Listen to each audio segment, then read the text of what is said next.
Bonjour et bienvenue. Aujourd'hui, j'aimerais vous parler d'un logiciel qui existe déjà depuis un certain temps et qui vient d'être mis à jour en version 6 qui s'appelle Pathfinder. Pathfinder est édité par Cocoa-Tech. Il s'agit d'un substitut du Finder, mais qui ne se limite pas à simplement visualiser les fichiers, mais apporte une multitude de fonctionnalités intéressantes que je vous propose de découvrir. Pathfinder apporte tellement de choses qu'il me sera difficile de faire un tutoriel exhaustif. Je vais me contenter de vous présenter les plus grandes fonctionnalités en sachant qu'on peut en faire quasiment tout ce qu'on souhaite. Donc il suffit de télécharger la version démo qui sera valable pour 30 jours. Cette version 6 est compatible avec Snow Leopard et Lion. Et il existe des versions antérieures pour les systèmes antérieurs. Le logiciel coûte environ 40 $, l'upgrade est à 20 $ à l'heure actuelle, et vous verrez que compte tenu de ses fonctions, le prix est parfaitement raisonnable. Je vais ouvrir le logiciel.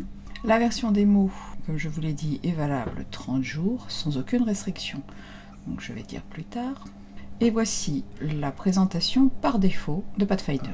Donc vous voyez que ça ressemble un peu au Finder, mais ça n'est pas tout à fait la même chose. Vous avez ici une barre latérale qui comprend les rubriques du Finder. Si d'ailleurs je vais sortir une fenêtre juste à côté, on voit bien que j'ai les mêmes rubriques, à savoir la recherche, mais aussi un historique du fichier, chose que je n'ai pas sur le Finder, qui me permet de voir les différents fichiers et applications que j'ai utilisés récemment. Vous avez les emplacements qui par défaut sont ceux du Finder, donc je retrouve médias et capture par exemple ici. La rubrique des disques partagés et les appareils. Appareils qui sont situés en bas par défaut sur le Finder et qui ne reprennent pas tous les disques de la machine, alors que la section appareil du Pathfinder, lui, affiche la totalité. La comparaison va s'arrêter là car vous voyez déjà que ici nous avons une barre de signes, un certain nombre d'outils de présentation et des volets supplémentaires. Donc Pathfinder se compose par défaut d'une fenêtre centrale, fenêtre identique plus ou moins au Finder, que l'on peut présenter en mode icône. Pour remarquer ici que l'on peut changer la taille des icônes de cette fenêtre, en mode liste et en mode colonne.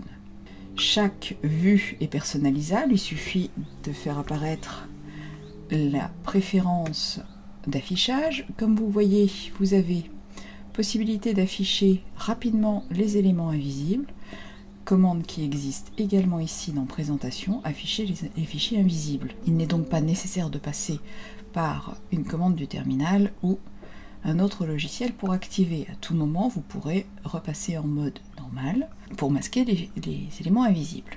Vous pouvez traiter des paquets comme des dossiers. Si vous avez besoin par exemple de farfouiller à l'intérieur d'une application, ceci est très pratique. Vous pouvez ou non afficher les extensions de fichiers. Vous avez accès ici aux polices de caractères. Les dossiers peuvent être indiqués en gras, les alias en italique et les invisibles grisés. Vous pouvez ou pas ajouter un nombré, ce qui n'est pas toujours très joli, et alterner des couleurs de lignes. Bien sûr, ces options seront différentes suivant le mode d'affichage que vous avez choisi. Vous avez ici par exemple, vous n'avez pas l'alternance des lignes. Vous pouvez ou non choisir d'afficher l'aperçu des icônes et afficher les noms des fichiers. On accède ici au réglage de la taille de l'icône. Vous avez un tri beaucoup plus évolué que celui du Finder, avec le nom, le possesseur, la taille, le type, la version, et tous ces phénomènes de tri peuvent d'ailleurs être utilisés dans le mode liste. Ils peuvent être utilisés comme titre de colonne. Donc vous voyez ici que si je souhaite par exemple faire apparaître le chemin d'accès, il me suffira de le cocher. Bien sûr, les colonnes peuvent être redimensionnées. peux dire éventuellement que je veux également le possesseur. Je vais enlever le chemin, je vais avoir le possesseur, le numéro de version et ainsi de suite. Vous avez ici un bouton pour calculer toutes les tailles. Et le calcul va se faire, voilà. Donc vous aurez de façon systématique toutes les tailles, mais ceci ralentit un petit peu la machine. Cette vue par liste ou colonne, etc. peut être donc personnalisée. Remarquez ici que vous pouvez choisir également de modifier, on va dire, la couleur de ligne alternée en rose.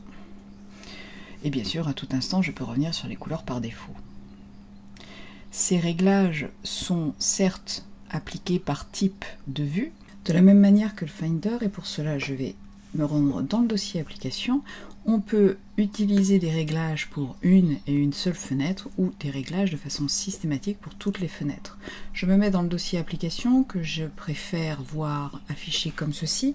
Je fais apparaître les préférences et je vois ici un petit bouton qui me permet soit de basculer dans toutes ces fenêtres, soit de basculer sur cette fenêtre uniquement. Par exemple, là, je vais demander à traiter les paquets comme des dossiers, ce qui me permettra, par exemple, en double-cliquant d'arriver directement à l'intérieur de l'application. Je pourrais aussi choisir d'afficher les extensions de dossier. Vous pouvez à tout instant changer l'affichage à droite ou à gauche et remarquez ici que vous avez un mode d'adaptation à la fenêtre, mais vous pouvez aussi déterminer un affichage personnel, par exemple juste 3 icônes, 3 colonnes, 8 colonnes, ou bien de choisir d'adapter complètement la fenêtre, ce qui fait que si je redimensionne la fenêtre, bien sûr le nombre de colonnes va disparaître, va diminuer. Ça c'était pour la présentation, on va dire classique, mais vous remarquez ici également que en bas j'ai deux zones particulières. L'une affiche l'aperçu, l'autre affiche les informations et me permet d'ailleurs d'ouvrir en un clic le paquet ou de calculer la taille. Les panneaux, nous allons les revoir dans quelques minutes.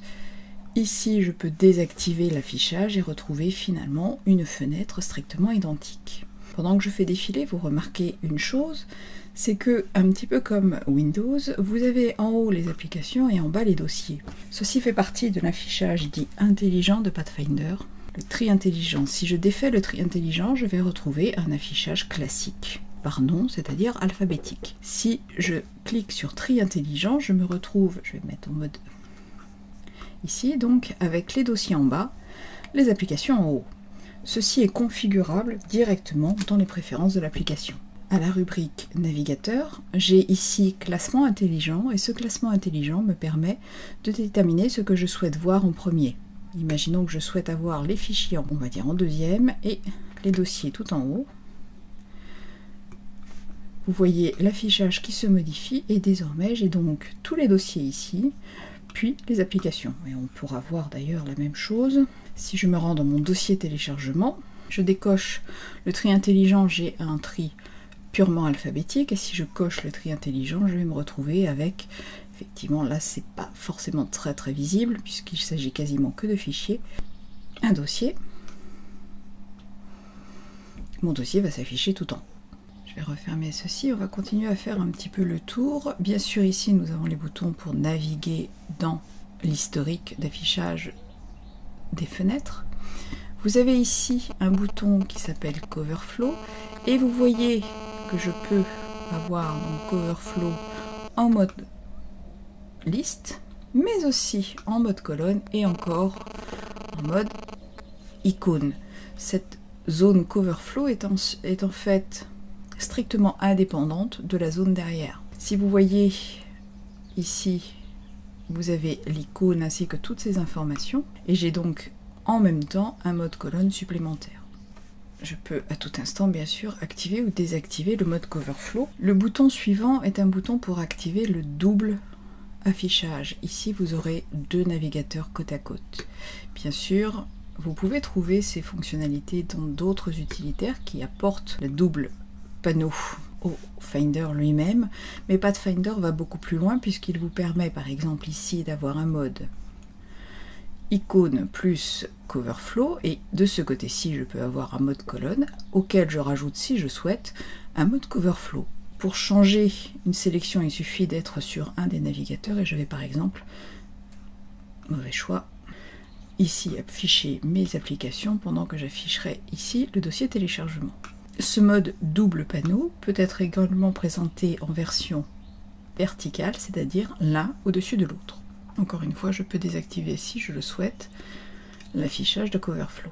Ceci est particulièrement pratique pour comparer le contenu de deux dossiers, mais encore pour faire passer des éléments d'un côté à l'autre. Rien n'empêche, par exemple, d'afficher ici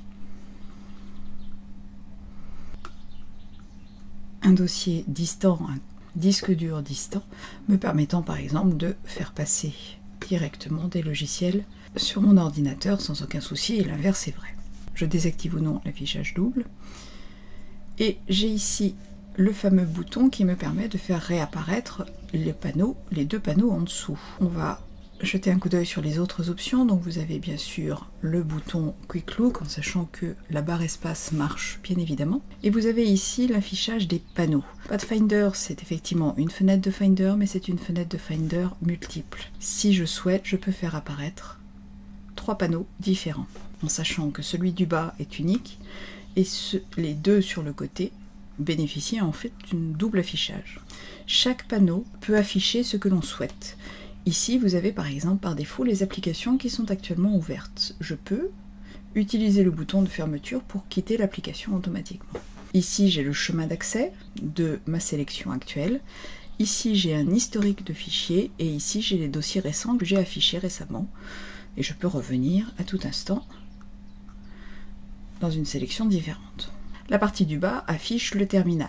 Pour ceux qui ne seraient pas forcément fans du terminal, il faut savoir, comme tous les autres panneaux, que l'on peut modifier l'affichage. Si je clique sur terminal, j'ai ici un choix et je peux par exemple déterminer que je veux avoir ici un mode Coverflow. Et je vais donc avoir un panneau que j'affiche ou non et qui va m'afficher le contenu de ma sélection en mode Coverflow. De la même manière, je peux ici choisir par exemple d'avoir un aperçu. Donc je prends une sélection, j'ai un aperçu. Je peux choisir d'afficher une barre latérale, c'est-à-dire une réplique de ce que je trouve ici. Je peux par exemple demander à avoir un panneau d'information et ici je vais par exemple afficher la taille. Comme vous voyez, l'affichage est parfaitement modulable et je vais pouvoir faire la même chose ici.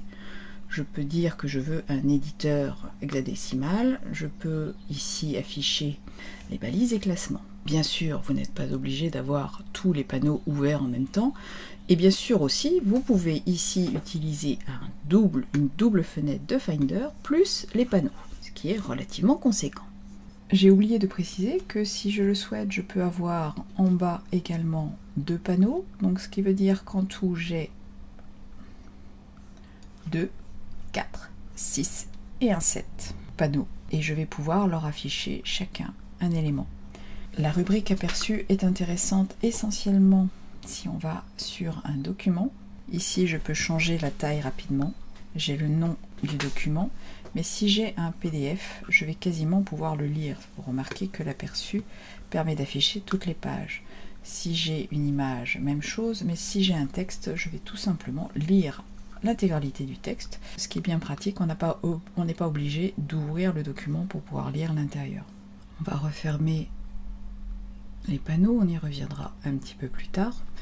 Vous avez ici une zone de recherche qui est en fait beaucoup plus que ça, puisque vous pouvez bien sûr lancer une recherche classique de type Spotlight, et vous pouvez surtout faire un filtre, par exemple un filtre par nom. Si je dis que je veux filtrer par nom, eh bien il va regarder uniquement les noms, mais je vais pouvoir dire que je veux aussi un filtre par extension, et par exemple n'avoir que les éléments de type PNG et ainsi de suite. Vous pourrez modifier la recherche en fonction de ce que vous souhaitez comme dossier de départ et vous pouvez également avoir des sélections particulières.